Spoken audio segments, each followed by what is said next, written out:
At DX, we've also developed true throughput, which is weighted PR throughput, which actually does incorporate lines of code as one of the mechanisms to weight PR throughput. But again, I think all these metrics are imperfect, so you're dealing with degrees of imperfection. I do think lines of code is significantly less perfect than PR throughput as a high-level signal.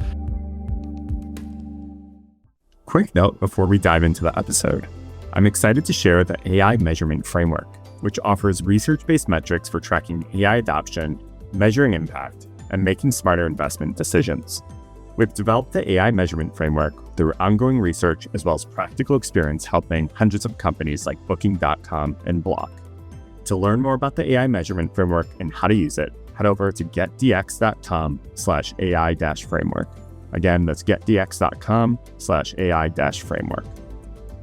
Welcome. Thanks everyone for joining. The discussion today is going to be hosted by Jesse Adametz, who is a Senior Director of Platform Engineering from Twilio. He's also a longtime DX customer, super thoughtful thought leader. He's been on our Engineering Enablement podcast before. You might recognize him. And he's going to be kind of guiding this conversation with Abi AMA style around questions that we're hearing from you all and just the industry in general around sort of the evolution of AI impact. From there, I'll pass it over to you, Jesse, to kick off this conversation. Yeah, I feel like I'm here to get as many questions answered, even just for myself. I feel like things have been moving very quick the last obviously year plus, but the last couple of months, there seems to have been this click, maybe around background agents or this conversation about ROI, things like that. So suddenly it feels like pieces fall into place very quickly, and then we're all asking the same questions. So like maybe let's start there. I'll be like, again, I think it's gone from a lot of leaders like us are saying, cool, how do we adopt this? But adoption seems to have moved very quickly. And now we're all saying, how do we finish the rollout or enable everybody doing more of the same things faster? And then, of course, you've got people seeing the adoption and saying, how do we measure it? So what are you seeing from leaders about maybe how they're applying AI across the SDLC? I think we've moved on from code gen specifically, or like autocomplete. And so now it's like, where else are we seeing it in the SDLC? First of all, I want to just acknowledge every leader I talk to, the impression I leave with is this is it's an unbelievable time to be a developer productivity or platform leader. Never before has there been this amount of change, this level of attention and focus on developer productivity. So it's both a stressful and very demanding time to be a leader in this space, but I think also very exciting and huge abundance of opportunities and opportunity to steer our organizations. When I go talk to leaders, I would say, first of all, this question of what is the future SDLC? So what is beyond just code tools? I think that's actually the question everyone is trying to figure out. And I've started seeing when I go meet with customers, they share with me, their pitch decks, their vision docs, their 12, 36-month hypothesis for how they're going to incorporate AI across the SDLC. But it's very much in the visioning state, right? I would say everyone is trying to figure out what does this look like 12 months from now? No one has it nailed. A few of the themes that I pick up on, I would say, are one, looking at the wider SDLC, and I use the term wider, so spanning more of the SDLC process. So areas like review, areas like planning and prototyping, those are themes that come up when I go talk to leaders in terms of where they're seeing new bottlenecks emerge and new opportunities to greater impact productivity. Another theme I hear about is just developer experience. So, especially when I go talk to DX customers, they're looking at the data on where are the bottlenecks for developers, where are the friction points for developers. How do we leverage AI to make a dent in those areas? Whether that's code-based maintainability, even deep work, documentation, of course, which also is critical for successful AI reliability. So developer experience is another theme. And then lastly, you already touched on this, Jesse, in your intro, but background agents, which go by many names. I've heard everything from async engineering, agent-driven engineering, background agents, autonomous, full agentic engineering. So there's a lot of different labels for this, but generally the idea of how can we unleash agents outside of the human nudging approach of working with AI, but Yep. rather more in the background, more proactive, more autonomous. How can we basically, give more work to agents than without being bottlenecked by like human workflow, right? So those are kind of the themes I'm hearing about. The review one is a big one for me or for us that I've seen a lot lately that um and to your point, we saw it come up in our DX data, for example, that like it turns out that generating the code wasn't actually really ever the problem. Turns out we probably had code review problems and things like that a long time ago, but now it's being amplified, right? And so Yeah. that actually came up in our most recent snapshot of just like code review is now the bottleneck. And it's interesting to see it. This is one of those like hindsight's 2020, I guess. But for those who read like the Phoenix Project and things like that way back when, and these analogies to assembly lines and just moving the bottleneck from one station to the other, it's like it's all rushing back. Where I'm like, oh look, that's happening. So yeah, it's super interesting. If we maybe go one step back, right? We talked about again this shift from adoption, but I imagine there's still lots of folks like it's easy to feel left behind in the conversation, even week to week, honestly. I'm sure there's some people thinking like, how do you ensure the company is ready for AI? Is there such thing as ready? Like, is there a checklist where before you go enable mass enablement, you do this, or a team's just kind of letting it happen and then catching up? What are you seeing there? I think this is a really relevant question to this audience because I think this is where the bulk of the work and opportunity lies for platform leaders, developer productivity leaders. It's true, a lot of leaders I go talk to will lament or comment that their environment just does not seem well suited or ready for AI. What they typically mean by this is it's actually a lot of the things that we associate with developer experience. So Hmm. they'll talk about, hey, like we don't have like standardized development environments that Right. are actually like have the necessary tools for agents to produce good code. We don't have good feedback loops, things like CI, tests, security guardrails in place to allow agents to produce code that feels safe, right? We don't have documentation about our software systems, our different repositories, how these systems interrelate. So when you go have an agent try to work on a feature, it goes and spins up Kafka, even though you already have RabbitMQ in place, right? Right. So I've heard a lot of leaders call this AI readiness, and I think it often comes up that the irony is like these are actually the same things that Hmm. we've been talking about for a long time in terms of developer experience.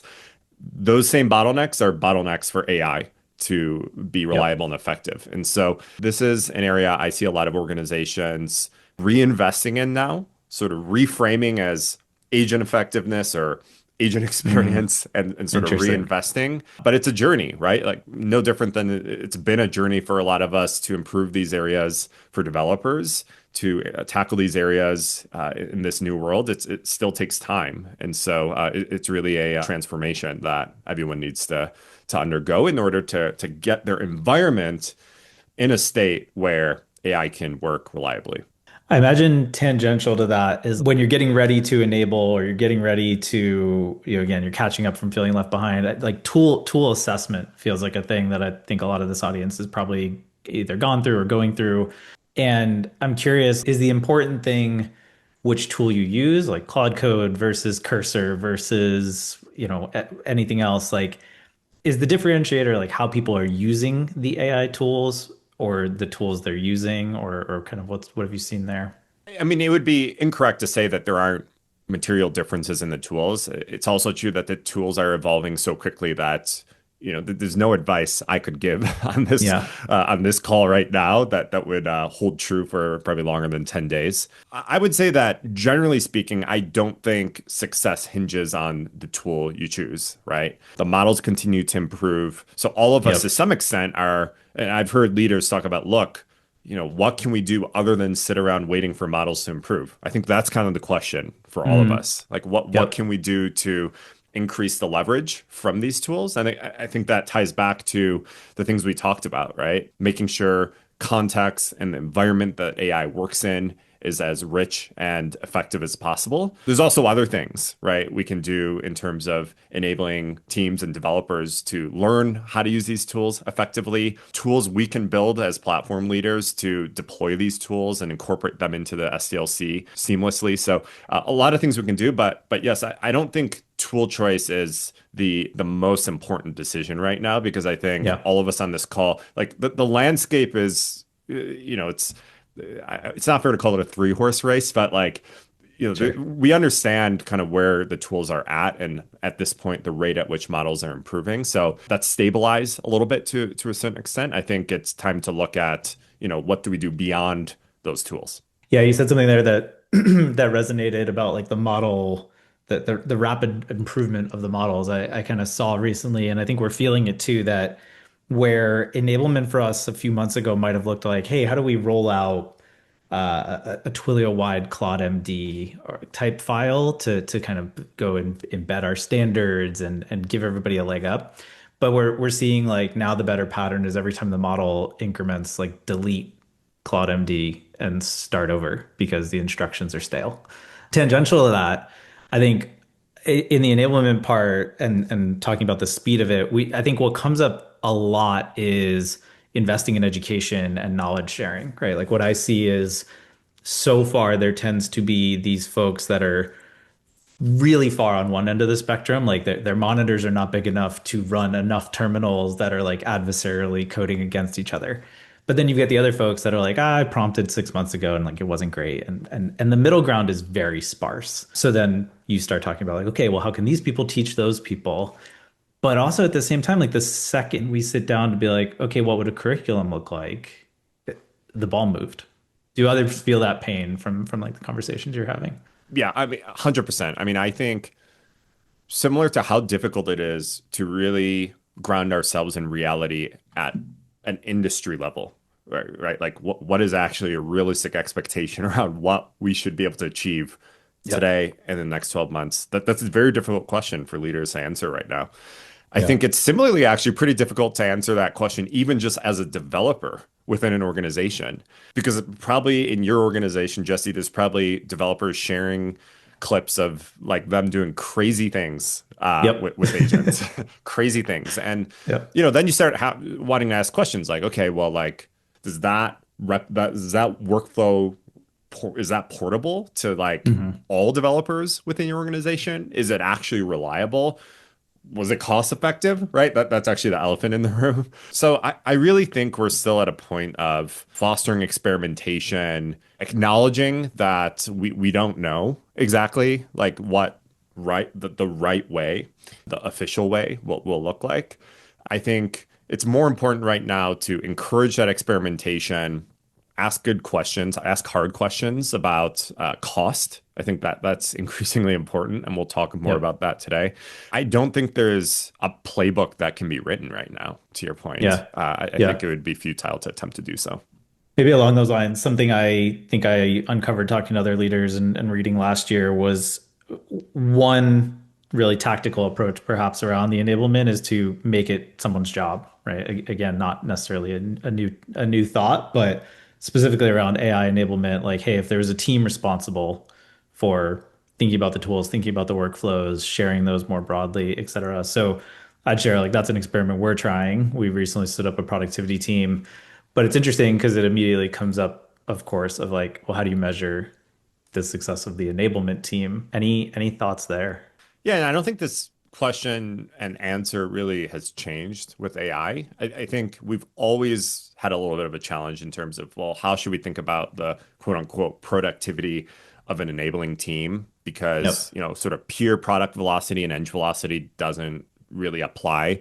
I think our advice has always been to think of it more in terms of outcomes. And really, the outcome that an enabling team is looking to deliver is productivity increase to the teams they serve, right? So I Yep. think that the outcome to be focused on in terms of success is, to what degree have you lifted up the metrics or end velocity for the teams you're enabling, rather than, what is our product or end velocity as a platform team. Right. So we're starting to scratch on more of the like measuring, right? Conversations I've definitely been having, and I know others are having. it's an interesting shift. I think what platform or developer enablement teams used to work on was the cost of it was more just like, well, we employ these folks and that's the cost of like them making people more effective and having leverage. But now with AI, there's actual ROI conversations, right? Because it's like dollar in, how many dollars out? What's your thoughts currently? Like, do we measure ROI? How do we measure ROI? How do you maybe combat the conversations if that's the tactic around correlation versus causation, hey, we still shouldn't be measuring ROI, or if we do, it has to be this way. Like what's the current thinking from your perspective? Well, I'll say a few things. First of all, the correlation versus causation conundrum.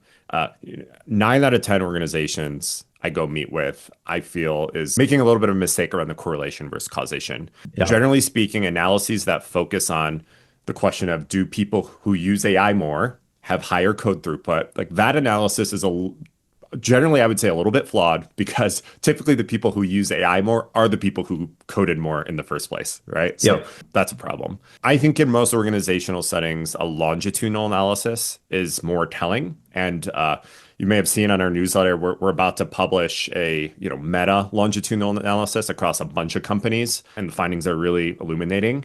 Longitudinal analyses are also sometimes challenging just due to data availability. Like you need longitudinal data that's clean.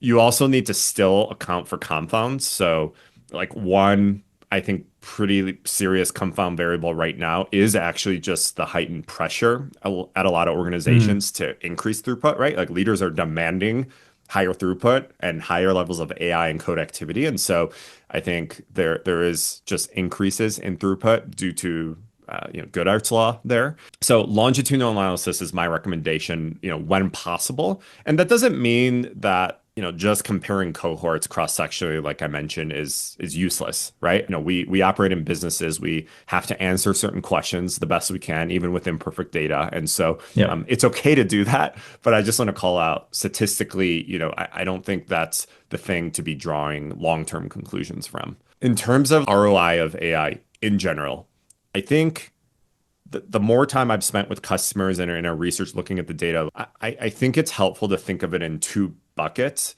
One is amplification, which, Jesse, I know you're a big fan of. You used that term Yep. already, right? Yep. And that is really about like how much more productive are humans, right? Thanks to AI. And for this, we look at things like throughput. So, our engineer is able to deliver more by using AI.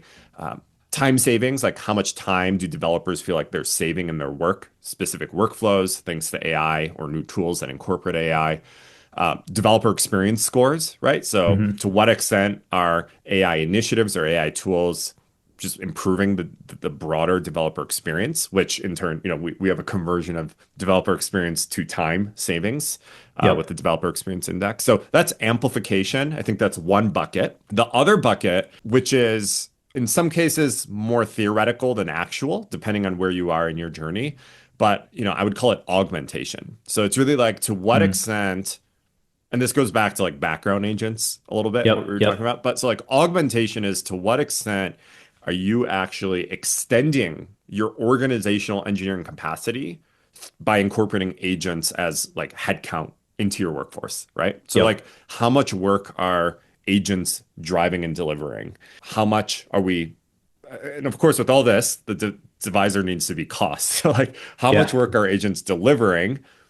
And how much is an interesting question, right? Like we can look at that in terms of like throughput. One thing, and we had this as part of our AI measurement framework published last year, a unit we like to think about as like human equivalent hours. So like how much work are agents delivering? How much would that have taken a human? And then hmm you divide that by how much did it cost, right? How Yeah. much did we spend? And the result is actually like an agent hourly rate, which I think is a really interesting metric because Yeah. Yeah. that's going to hopefully be pretty low. So it tells you, hey, like this is a place to invest. Like like agents are a really efficient workforce for us, Yeah. right? It's a high ROI place to invest. So that's how we think about augmentation. So again, I think amplification, augmentation. I think this is a good way to think about like different bits of data we're collecting, I think it's also a good way for leaders like you and others on this call to tell the story, right? When you go to Yeah. executives and you're talking about what are we doing with AI? Well, to a certain extent, we're amplifying our humans, and to a certain extent, we're trying to augment our workforce with Yeah. agents. And so I think it's a nice mental model. There's a couple things there. The background agent thing I mentioned earlier, it feels like that's kind of just clicked in the last like 2 months. Not even clicked that like, oh, all of a sudden everybody's doing it, but everybody all of a sudden understands it at least a little bit more of Yeah. like, oh, what it could be. I think how we've been thinking about it, and maybe it's along the lines of that like staff augmentation of like, everybody's got KTLO. Everybody's got these heaps of like, well, there's just these third-party dependencies that need to be upgraded and this and that. And, there's solutions for that kind of stuff like Dependabot or Renovate or whatever. But there's an interesting thing that we stumbled upon just recently where it's like, well, even if like a version of a thing gets bumped, what if the signature changes? Like the Renovate Dependabot, like they're not solving that. So if you then tell an agent, hey, did you notice that package got bumped? Like, does anything else have to happen? That's work that obviously we would point an engineer at historically, but what if instead you just woke up and it was done? And so to me, you mentioned the amplification. I get to internally, I don't have to sell anything, so I don't use the word productivity, but I've always used the experience part. And to me, it's just wildly good experience, right? Like you wake up and it's like, oh, all these things just got done, and it just makes people happier, hopefully, right? So that's super interesting. You mentioned the kind of cost of an agent kind of thing too. Something that I was thinking about recently and from talking to others too at, maybe a difference between like enterprise and startup. I've been looking at like the cost of people burning tokens. But depending on your context, it's what I've found is it's either a lot or a little, but the same token burn, right? So in public, FANG companies, maybe like compensation is very high. And you look at the token cost of one of those engineers, token cost as a percent of comp is like very, very low. And you're kind of like, well, why would we hire? And I don't actually mean to take it from the headcount perspective. Them burning those tokens is free in Right. comparison, like compared to how much more they can do. But I would imagine that's a challenge at a startup where comp is, dollar comp is a little bit lower, and somebody might be burning half their salary in tokens. So I don't know if you have thoughts Yeah. there, but that's kind of like recent observation. The presumption right now, the working assumption is that every token dollar spent is a good dollar spent. Right. I wouldn't disagree with that. I think, but I do think that we're gonna have to refine that a little bit, right? I mean, there's a lot of cases of token spend that is probably difficult to rationalize when you really zoom in. Hmm. And I saw a comment earlier about just better analytics on like how tokens are being spent, how engineers are prompting these tools, and of course, what's the outcome are we getting? We just published some data again. The full paper's coming on. Look, we're seeing like 10 to 15% overall throughput gains longitudinally year over year. Hmm. Let's suppose two-thirds of that is attributable to AI. So let's call it, 8 to 10%. What does that mean in terms of spend, right? Like, so what's the ROI we want? Does that mean 8 to 10% of an engineer's salary worth of token spend? I don't think anyone's Yeah. figured out the Yeah. formula, but No. I think when you actually zoom into the numbers, this working assumption of, oh, just like burn tokens at all costs, I think starts to become a little murkier. So I don't have the Yep. answer. I would just say Yep. that I think more, I think we're all starting to think more about this. And Yep. then, of course, the costs are so variable and still changing. The pricing models are changing. It's hard to pin down right now. So Yeah. I Yeah. think I would see this as a next 12-month initiative for a lot of leaders, not something we're going to like solve today, right? No, and there was just a good call out in the chat too, so I'll acknowledge that. Like it is definitely model dependent and things like that. You choose the wrong model to do a lot of the token spend, and it's not palatable Yeah. versus a cheaper model, things like that. We saw, Claude Code introduce reviews, and it's like, okay, it's $25 a review. You know, you need some guardrails around that. Yeah, that I would not Yeah. bucket that in the free category. I'm curious, I think I like to think the industry is matured enough that we understand like lines of code is not a good measure of an engineer. is it a bad measure of an agent? Like is measuring agents and what they would do without a person any different, or do we have thoughts there yet? I think, and I haven't seen an argument against this still. Obviously, disputing lines of code is what folks like me in this space have, spent a lot of Yeah. time over the years. I would say, lines of code is a noisy metric for the simple reason a low effort change can be many lines of code, high effort Right. change can be few lines of code. And so it's Hmm. just noisy, right? And I think it becomes even noisier with AI generated code, which has the tendency to be inflated in terms of line count, right? Yep. That's not, I don't think that's a controversial statement. And so for those reasons, post AI and pre AI, we've always preferred metrics like PR throughput, which we feel, again, still imperfect, but it provides a little bit more of a normalized signal of like change throughput. So how many atomic changes are we pushing through the system? And I think that's a less noisy metric. We at DX we've also developed like true throughput, right, which is like weighted PR throughput, which actually does incorporate lines of code as one of the mechanisms to sort of weight Right. PR throughput. But again, I think all these metrics are imperfect, so you're dealing with like degrees of imperfection. I do think lines of code is significantly less perfect than PR throughput as a high level signal. There's, other research and just kind of empirical, like a lot of big tech companies have spent a lot of time trying to figure this question out too, have, Yeah. generally landed at change throughput as their preferred signal for this type of thing. Yeah, it makes me think like again back to kind of like DXI as maybe the really thing, the really clear unclear because it's calculated, right? But like the thing to actually optimize for. What you were just saying made me think back again to experience where I've got somebody on my team, for example, that it's funny how like the art of possible is just limitless now, where he specifically has said to me before, he's like, I want to do 20 changes a day. Like, and where that used to be like, oh, that's a great goal. Like, I understand you're being hyperbolic. He's not anymore, right? Like he's actually approaching something like 20 changes a day, and it's tangible. And Yeah. he's one of those, like he's far on the end of the spectrum. Monitor's not big enough for enough agents, but it's quite interesting to see the realization here that like yeah, anything is actually possible now. Yeah. So it's Agreed. wild. I'm curious, maybe as a next question there, like one thing we're seeing the impact this has on engineers' role, like the role of the individual contributor. I think one way I've certainly seen, and I think the industry has started talking about is the role of the software engineer will go more to like orchestrator, or I've seen folks even just equate it to leadership, where typically as software engineers get higher in their career, they take on a lot more leadership, and they are doing that orchestration even outside of management. But now it's like, will it be that we're expecting level one and level two engineers to like lead teams, quote unquote? What are you thinking there on the orchestration of work rather than just doing work? This is one of those examples where it's a little bit difficult to like get down to reality. Like certainly there's a lot of examples out there within our organizations and on Yeah. Twitter of developers being orchestrators, right? Yeah. To what extent is that actually how engineers should work day to day in most organizations? I think it's that's a little murkier.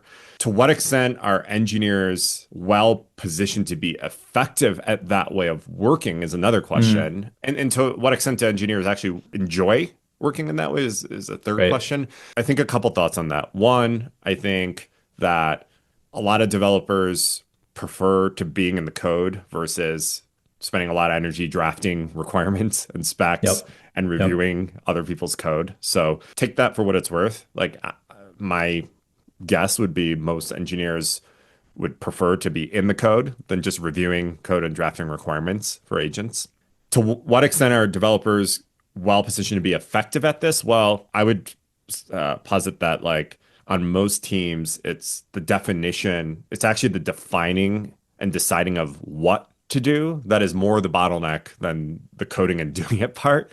And it's also, I would say, arguably the harder and rarer skill to hone, right? To have that good judgment. So suddenly saying, hey, like if we just took all our engineers today and just gave them three ICs with infinite coding capacity that report to them, like what Yep. would be the outcome? Like, would our Yep. organizations be more productive in terms of like outcomes? I would Hmm. probably guess no. And this goes back to like coding was never the bottleneck, right? And just more engineers, it's like the mythical man, like just adding engineers doesn't actually Yep. make things go faster. So I don't have the clear answer to this, but I would say Yeah. it's not as simple as, oh yeah, like every developer is just going to be an orchestrator and that's going to work well and be Hmm. Hmm. accretive to our organizations. I think we have to see, and I think not all engineers are going to want to or be well suited for being orchestrators. What does that mean for the role? What does that mean in terms of upskilling? Yeah. And maybe this is just one of the really difficult human bottlenecks to, actualizing the ROI we envision out of AI is like it actually boils down to human judgment, and that's the Yeah. bottleneck. Yeah. Super interesting. How are we seeing AI influence work from home or RTO policies? Well, right now, AI is putting a lot of pressure on all companies, and therefore Yeah. leaders are, I would say, generally cutting work from home. Like, it's more about the kind of meta power balance of the workforce versus like corporations. And I think AI, the dynamic on the market right now and the employment market is such that I think, there's a shift toward leaders cutting our work from home policies and RTO. So that's what's happening now in terms of how's that impacting productivity. I don't know. There's too much other stuff happening to Right. find that signal. You mentioned kind of the engineers may not want to spend their time like developing requirements kind of thing. That's an interesting one. And I think it was also another maybe prior observation of the AI adoption that was like, oh, maybe I'll imply a little bit of 2 cents here, where it's like, theoretically, we've always said like, oh, you should write a well-formed spec so you understand what you're building and stuff like that. And maybe that goes in the same bucket of like, you should write good docs. And a lot of times we cut corners there as an industry. But it is true that if you give a well-formed spec to the AI, it does significantly better. Do you have any pulse on how folks are doing there? Like, are they starting to write better documentation? Are they doing spec first, or is it maybe still, if the alternative is still just vibe coding, what are folks doing? I saw a funny like comic circulating today, like the best spec is actually just code, right? Which was kind of funny. Spec driven, like buzzwords aside, I think it's true. Like the AI is only as effective as the instructions given to it. So that's table Yeah, stakes, right? And by instructions, it's not just there's different types of instructions, like literally like do X, Y, Z, right? That's one way. Understanding of the broader requirements, understanding of the broader system environment it's working in, and specific tools and choices to make. I think this is a hard problem because I think it's like just we're lazy and like doing this type of thing is not yep, super gratifying because you're not producing. You're just setting up the foundation for producing. I wouldn't say I've seen any, again, specific playbook for how to do this super well at an enterprise scale. But certainly I'm seeing a lot of, platform leaders pay attention to the fact that like things like documentation, having good kind of base level foundational context for AI is really table stakes. And then of course yeah. at the individual engineer level, how to properly steer these tools is a skill and a challenge as well. I'll share even internally, we've seen an explosion of GitHub seat requests, more seats than we have engineers. And we're kind of scratching our head of like, what's going on?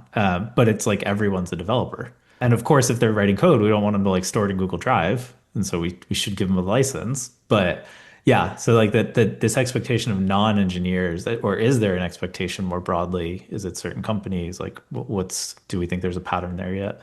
Well, what is a pattern is what you just described, which is I think a lot Yeah. of organizations are trying to make a cultural shift where, all employees, particularly in R&D, so your designers and product managers, business analysts are all Hmm.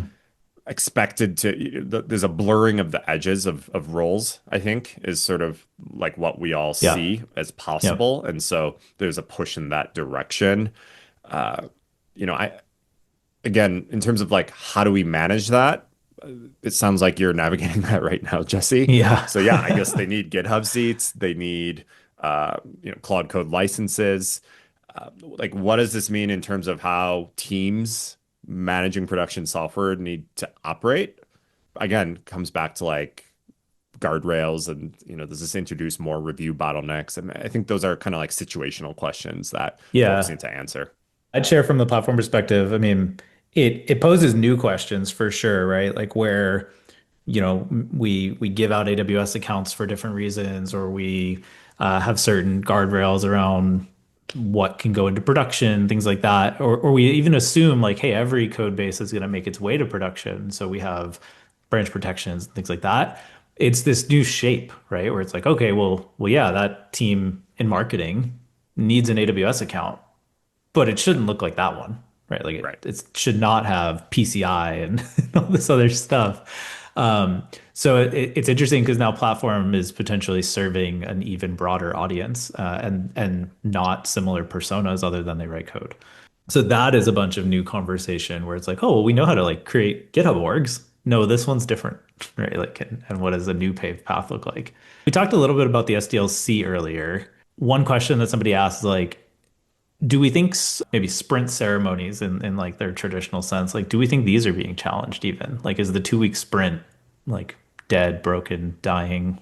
I think there's a lot of questioning of traditional process and workflow in general going on. Hmm. I mean, from like my point of view, in terms of what I'm seeing at companies and also what we're seeing at our company, at both DX and Atlassian, I don't think planning is dead. Planning and prioritization, Right. like back to what we talked, like you can have all the edge capacity in the world, but if you don't direct it at the right things, you waste money and time, right? With one caveat that prototyping can be done a lot faster. So certainly you can Yeah. explore and spike on things faster, but when it comes down to like, what is our focus? I think you still need rituals and processes for determining where you're going to spend your focus, your mental capacity, your tokens, and your people. Like I won't comment on like 2 week sprint cycles. Again, I think that's more of a human. I don't think AI Yeah. Yeah. really affects the cadence in which we want to meet and plan. The question about whether we should be using like story points was certainly interesting. I still don't think that goes away. Again, it's not reality to think of all coding tasks as being reduced to a cost of zero, right? Like humans are in the loop, humans are steering and overseeing and reviewing the code. So there's still significant cost and time that goes into developing things. And so I think it still makes sense to, when we're prioritizing, kind of like understand the relative time and cost of different things is part of Yep. prioritization. Whether Yep. you do that in story points or t-shirt sizes or some other unit, I think is, an open question as it always has been. I've also seen discussions of like, well, do we incorporate like token cost estimate into estimation? I don't I haven't 100% like understood like what the value of that would be. Yeah. That's kind of like an implementation concern. I don't think you Yeah. necessarily know upfront how many tokens you're going to burn when you go work on something, right? Yeah. Because it's an iterative process. So Yep. that's my thoughts on that. Okay, we have somehow come to the very top of our time there. I want to make sure I take a quick second to say thank you to Jesse for hosting the Yeah. conversation today, and Abi for taking the time to answer these questions. And of course, thank you all so much for joining us today.